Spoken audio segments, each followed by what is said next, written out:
Start. So, should I start? Yeah, you can start.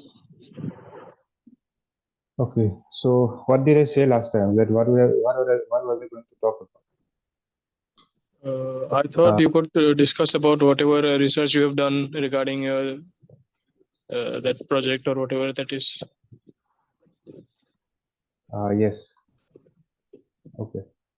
So, just let me bring that page where I've written all the notes right there. Okay.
Okay. I'll talk about the big picture ecosystem of the tech sector in general, not just the Indian tech sector, but the whole tech sector in general. Okay. Okay. So, there is a image. I'll not bring it up, but I'm just searching for it because that is where most of the things are. I'm looking for it at the moment.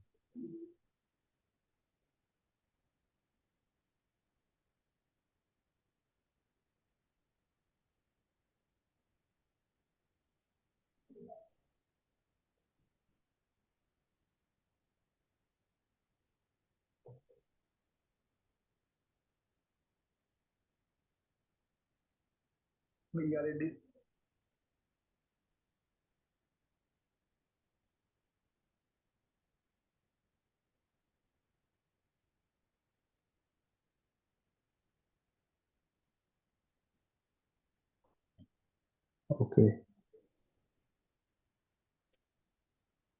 Okay. I have to share my screen. So, I have allowed for everyone to share. You can share, I guess. okay.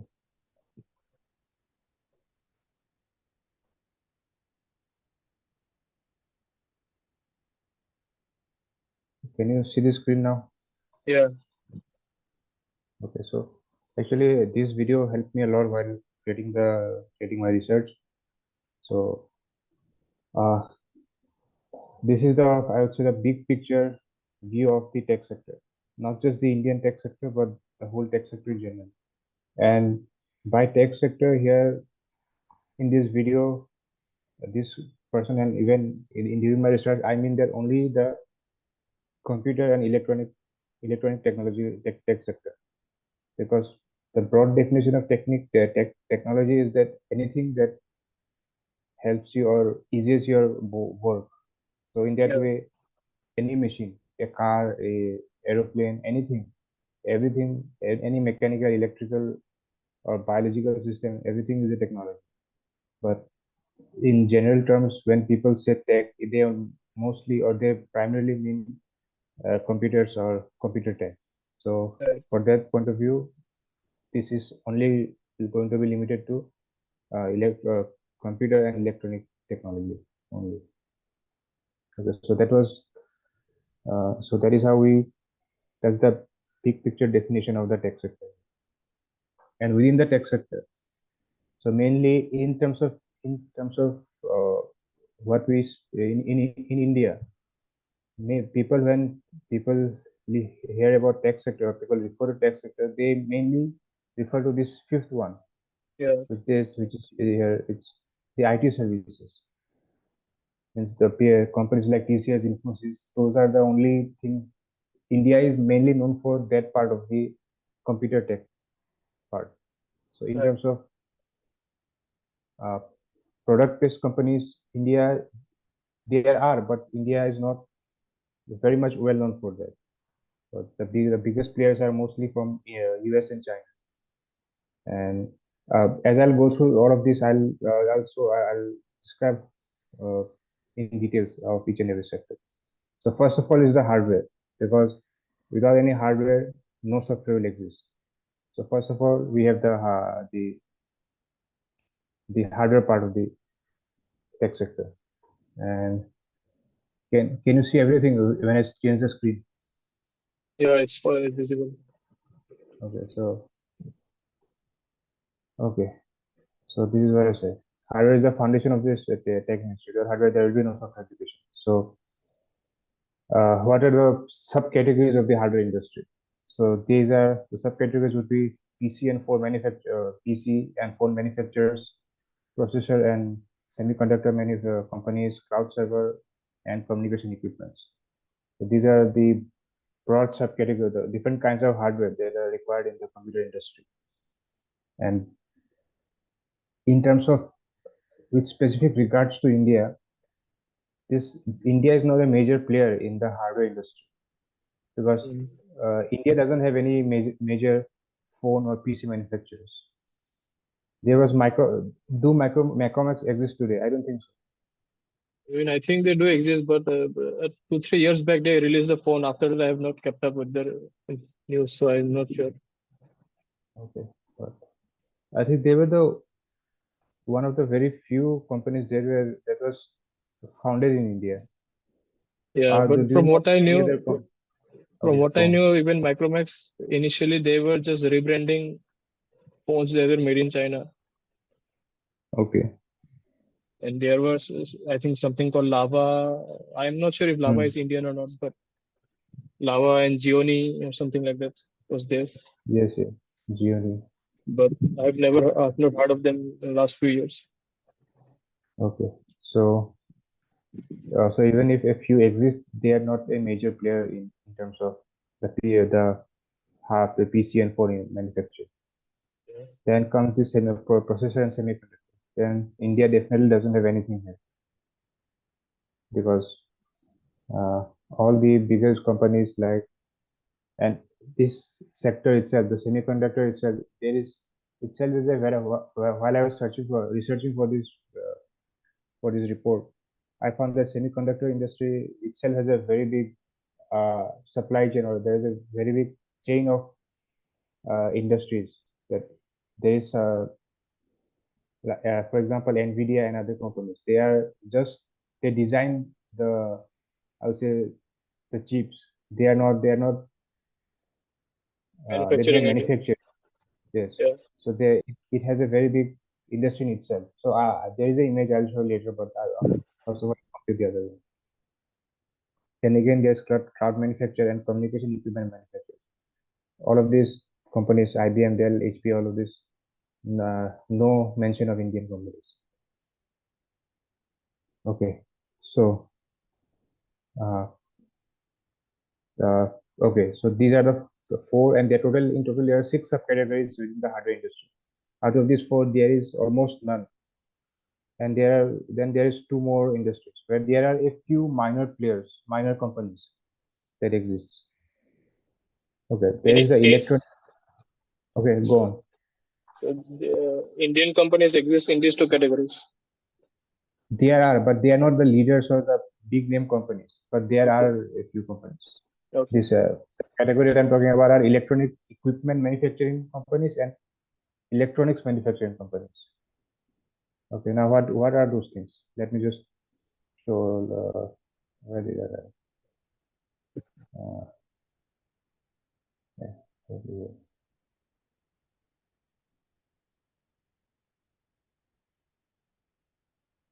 I- okay, this is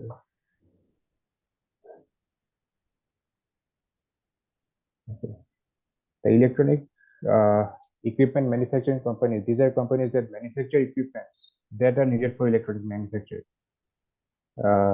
And electronic manufacturing companies, these are, so the category is above. They manufacture equipments that are used by companies that are in this equipment in this category of electronic manufacturing services. Okay. Okay. So equipments like I'm These not are sure what kind of actually, equipments, like the equipments, like the tools to yes, tools. produce Suppose, okay, electronics. yes, in this category, electronic manufacturing services company, these are companies that are involved in phone manufacturing and assembly. So you can see Right. those Yeah. big assembly lines. So Yeah. who manufactures those machines? Okay. Yeah. Someone else manufacture machines for them. So these above category of companies, electronic equipment manufacturing companies, they manufacture these machines for for the companies that manufacture that assembles the phone. Yeah. It's a huge line. It's one after another. So one layer after another. Mhm. As you can see this, again, here you can see this in the electronic equipment manufacturing companies. There are companies like global companies are well known, Samsung, Foxconn, and all of those things. In India, there is a company known as Bharat Electronics, and HAL is Hindustan Aeronautics Limited, probably. But they are very minor players. They do manufacture those equipments, but again, companies like Samsung and Foxconn, these are the major players or the major companies in this segment as well. And okay, so in general, out of these six sector in India, there are very few the major companies as far as the hardware part of the technology sector is concerned. So next we have the network providers. So once the hardware is done, next we need to facilitate connectivity. We need such providers that helps facilitate connectivity and facilitates communication between different electronic devices. Yeah. So out of here, these are the companies are, for the sake of this report, I have only mentioned within this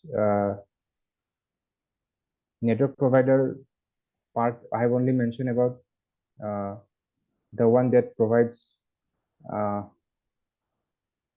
the telecom providers like Jio, the internet providers like Okay. Jio, Airtel, and Vodafone India. But while I was researching here, there was many more. Let me see.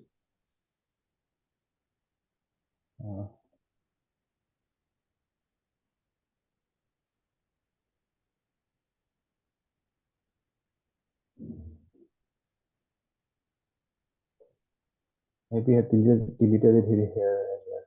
Let me check here. The telecom ecosystem.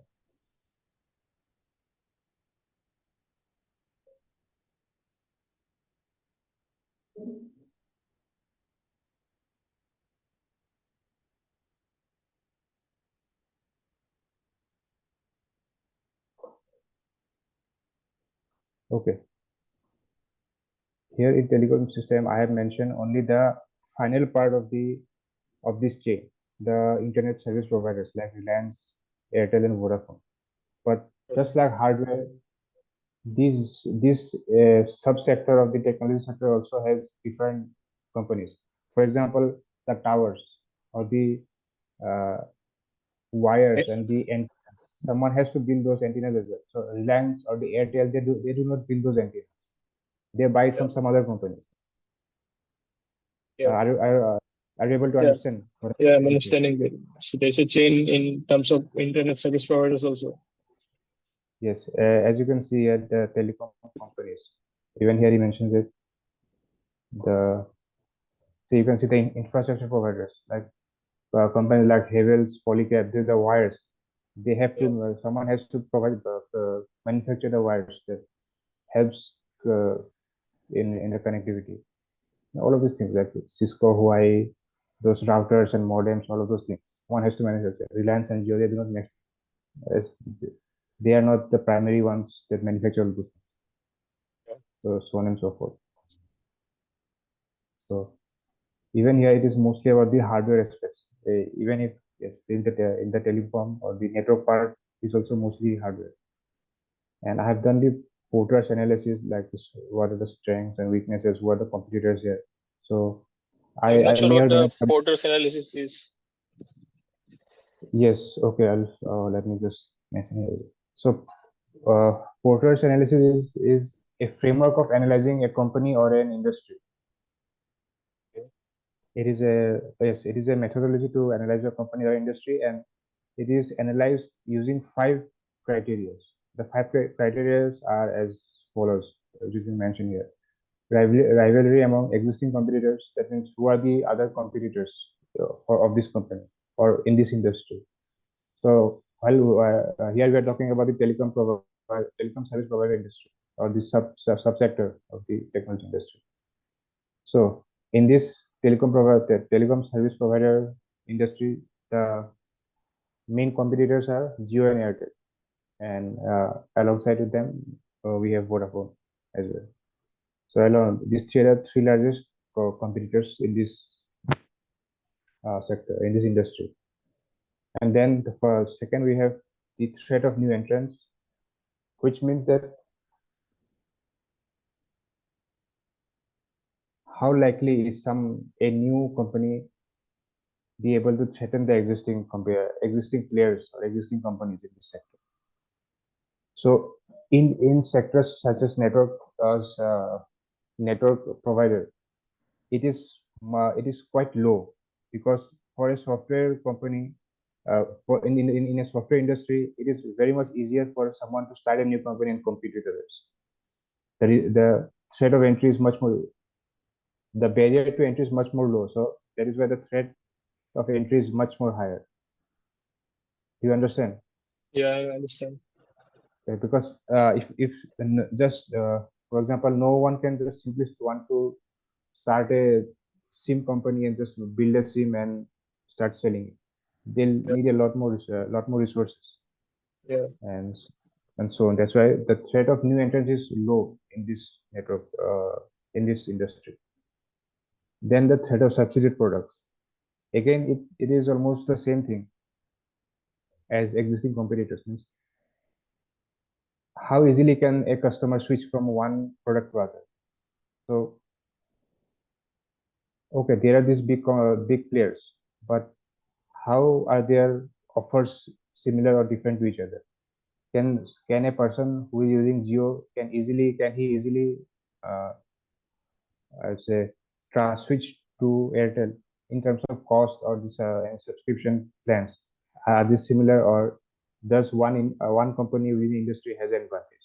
So you could say that during the initial days of Jio, when they launched it, they had a very high advantage, because they were the amount of money, the plans that they were selling for the amount of money, that was very much cheaper than their competitors.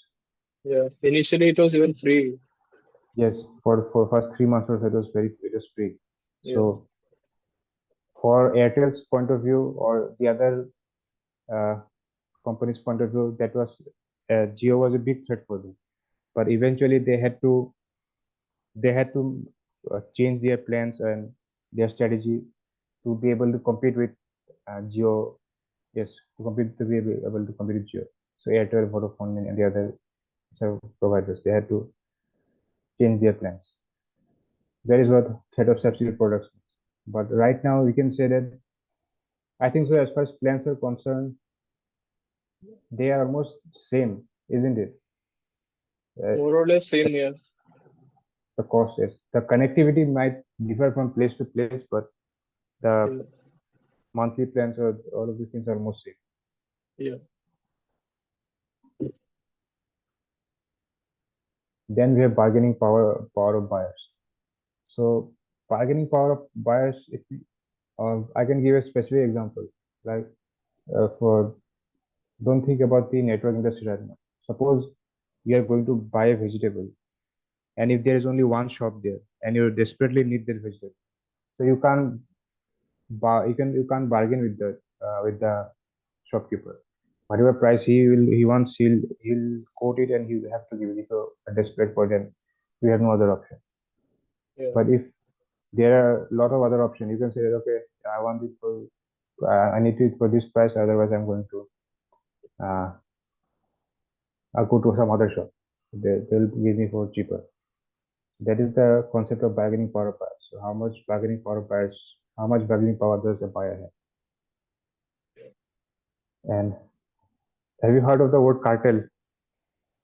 Cartel, yeah, in context of drug cartels, I've heard, but I don't really. It's like a chain where, like, it's like, isn't it like a supply, It's or like a, the yeah, you can explain. yes, yes. In economics, I've learned that cartel means when a group of people or a group of companies they come together and they try to fix the prices. That is Okay, what cartel isn't is. that, isn't there, like, there's a term like oligarchy or something like that? Yes, oligopoly. Yeah, okay, yeah, Oligopoly. Yes, that is how I mean say monopoly means that only one company is dominating the market. Duopoly means two companies. yeah, Oligopoly means a few companies, and then therefore there is the perfect competition. That means there are no leaders there.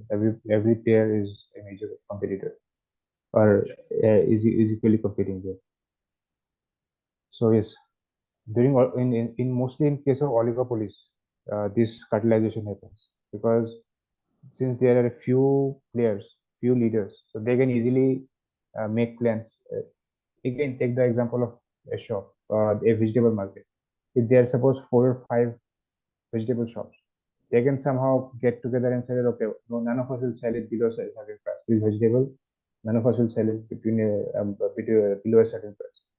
But if there are hundreds of small vegetable markets within a city or within a town, how I mean, it is going to be very difficult for all of them to get together, create a plan, and be able to execute it.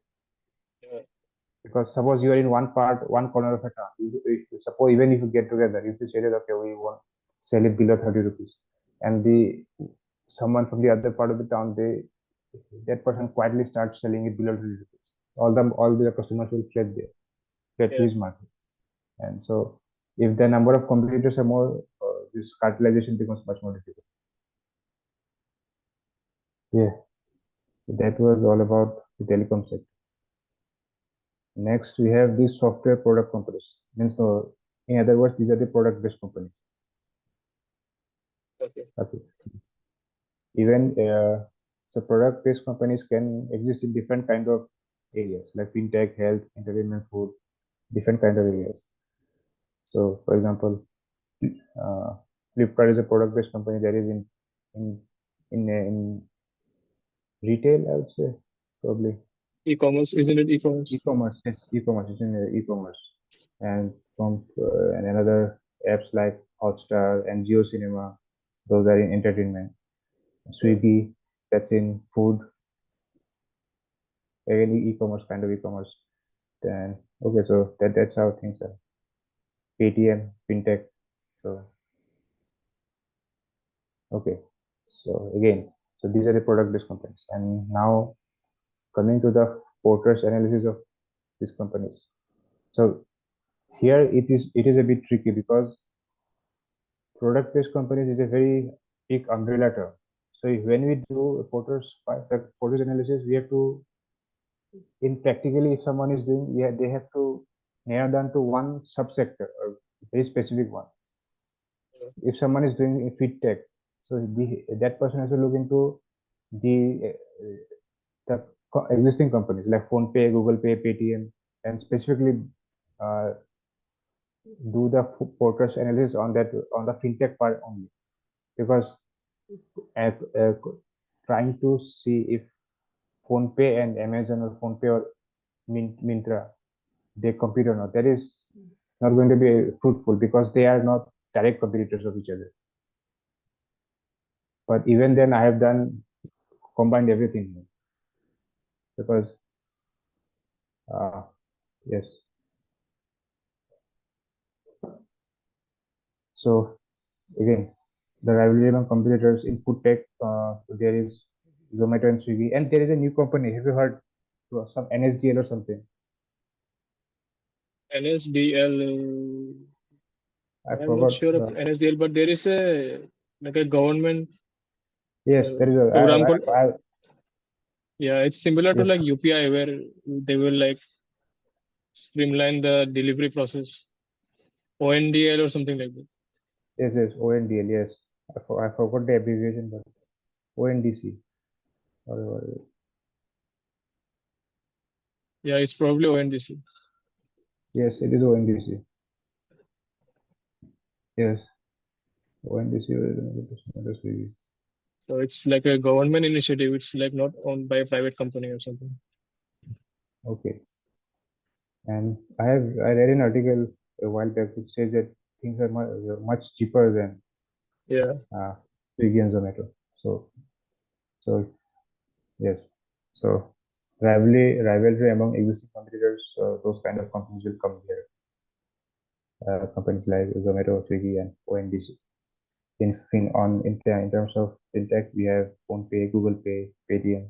So and again in broking, like the apps like Grow, Zero, the Upstocks, those are the competitors in terms of broking services in India. And again, threat of new entrants. Here, as I have mentioned that it is going to be much more easier for a new company to compete with the existing players, because the barrier to entry is much more easy, is low. It's way lower than any other category out there, because access to software is much more very simple. Yeah. So that's threat of entry is very high. And then we have threat of substitute products. So again, there are a lot of options here in terms of in software, in product-based companies, in whatever category you see, whether it's food. Swiggy has competitors, Zomato and ONDC. Amazon has Flipkart, Pro, Upstox. It is full of competition. There is hardly any category in a product-based company that has a monopoly, at least in India.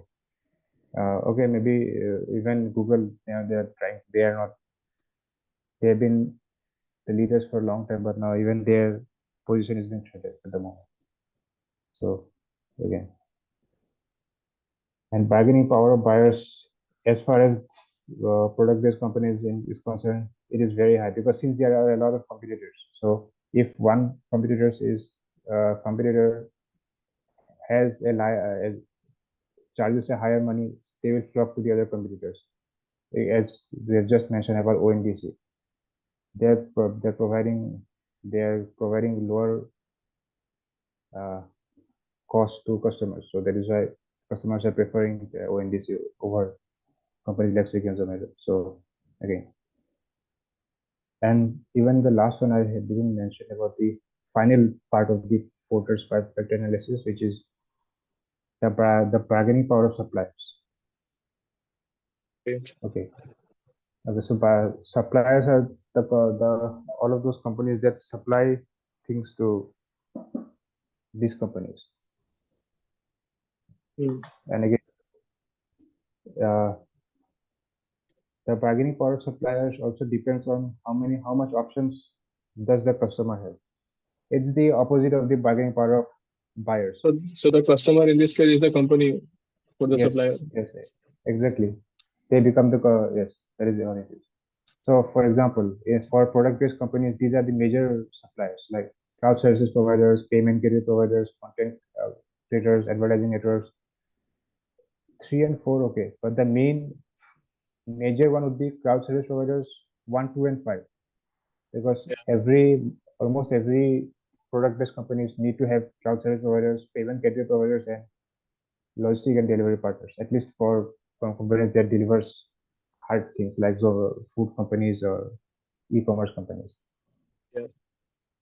Okay, now again, bargaining power of the suppliers will depend upon how much alternatives they have. For example, for cloud service providers, there is Amazon Web Services, Microsoft Azure, Google Cloud. These are the three top players in terms of cloud services.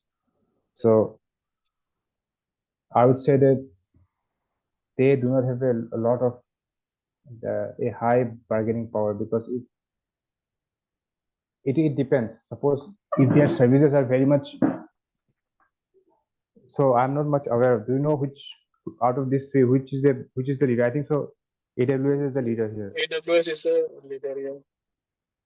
Okay, They have the most number of services for cloud. okay. And the kind of services, the quality or the of the services or the features that they provide is probably better than Azure, Microsoft, and Google. So, is it the case? It's not necessarily better, but it's more customizable. There are more options to choose from, so that is one reason. And Okay, even if they're cloud services, the way they provide the cloud services are different. Like the technology behind is different, so it's based on preference of the customer, I guess. okay. So again, so here the bargaining power would so the bargaining power doesn't necessarily mean depend upon the number of alternatives that are present. So here, as you can see, there is Microsoft Azure and Google Cloud. But if suppose AWS, as you have said, the customizable ability and all those things, the services that AWS provides to its customer, if it's far superior to Microsoft and Azure, then they can charge a premium for it. They can charge a higher price for their services. And the the customer, in this case, the product-based company, they will have no other option but to buy it with that higher price. Otherwise, they'll just have to switch to Google or Azure, and they will say that the services provided by them are not up to the level of AWS. So that's I'm not sure whether it is true or not, but I'm just giving it the possible scenario. If that is the case, then AWS can charge a premium. But if suppose all the three companies provide features or facility services that are almost identical to each other, then none of them can charge a premium. So if one tries to charge a higher amount, then the customers will switch to the other two companies. But that's the general way. So yes, we are done with software companies as well, and finally we have the IT services. So IT services, it is everyone knows what IT services are. Yeah. There's the service-based companies. So again, uh, have you heard of the company called Tata Elxsi? Yeah, I have heard of it. Yes, But like, they how are. is it different from TCS? I'm not sure. There is something called ER&D industry. Within this IT services, one is uh, within the services sector, there is the IT services, and then there is the ER&D. It's called engineering research and development. So they are a kind of an R&D company, but they don't do R&D for themselves. They do R&D for other companies. Okay. So right now I have to create a report on the company on Tata Elxsi. So while I'm creating this report, I'll know more about what ER&D industry is more about. I'll know more about the ER&D industry, at least in India. So maybe I might be able to talk about it in the future. So it is somewhat different from the IT service.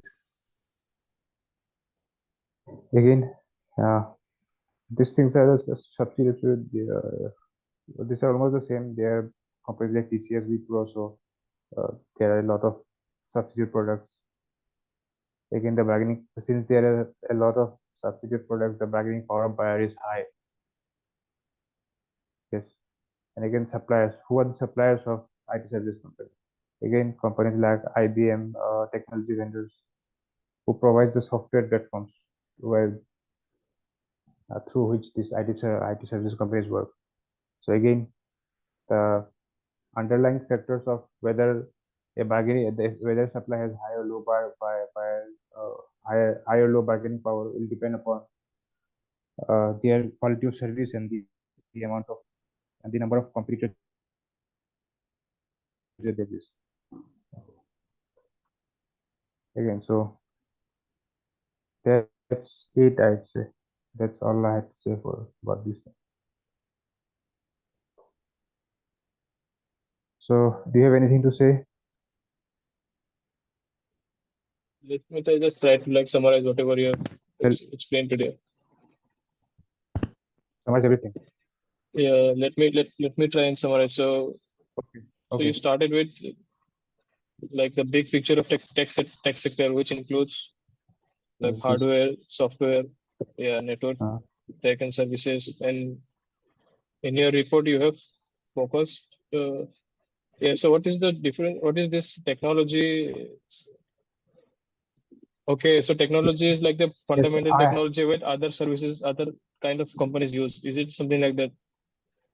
I actually didn't cover this in my report because these technologies, what they mean is that this is yes, the other areas which are not directly computer related, but they use computer technology, suppose robotics or biotech or drones, all of those things. Yeah. Where So these computer are companies that don't are not based on like the product is not consumer focused. It's more like where it's more like this creating the technology. Yeah, the fourth fourth one. one. No, fourth one, I would say that even I'm a bit confused about on what they are trying to do here. But as far as I understand, somewhere they have mentioned it. Let me just show you. Technology. Yes, this is what they mean. I think so. Yes. So here you can see what are the technologies that they're showing. Reusable rockets, autonomous mobility, blockchain, battery tech, so genome sequencing. So what they're trying to show here is what I think from their point of view, the man who created this video, he's trying to show that computer technology is used in other areas of science which are not computer science, Yeah. but Yeah. those platforms are required. For example, genome sequence, this is biology. There is nothing to do with computer science, but they definitely use computers and those technology that makes the process easier. Even reusable rockets, those are mostly mechanical engineering, but they use computer technology. So that's what I'm trying to understand. So did you understand this part? I got the overall idea. Okay. So that was all about the computer tech industry or ecosystem in general. Yeah. So do you have anything to say? Not really. I think yeah, time is also almost up. I think we can end it. Yes. Okay. Okay, then I'll stop recording.